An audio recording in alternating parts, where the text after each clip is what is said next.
This is where it all began for the Trump family. A real estate empire, fame, fortune, and then the highest office in the land. I, Donald John Trump. But could the dealings which took place in those buildings now be the undoing of the former president? This man is Allen Weisselberg, Chief Financial Officer of the Trump Organization, a loyal servant to the family for almost half a century. He wore handcuffs as a court heard the charges against him.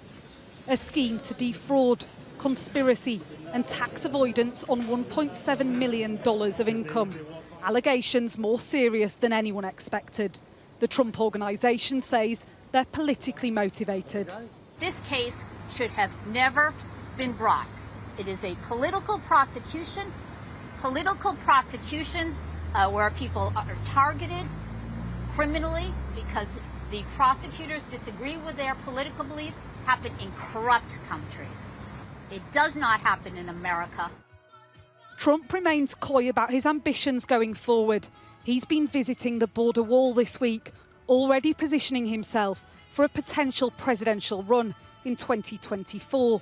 The question is whether this and other probes into his company will put a premature end to those aspirations. Possibly it might embolden him. He tends to have that kind of a personality historically, and he is used to doing things with no consequences. So it's unlikely he will be chastened by this, and he loves publicity. Much will depend on whether prosecutors can put enough pressure on Weisselberg to turn him into an informant.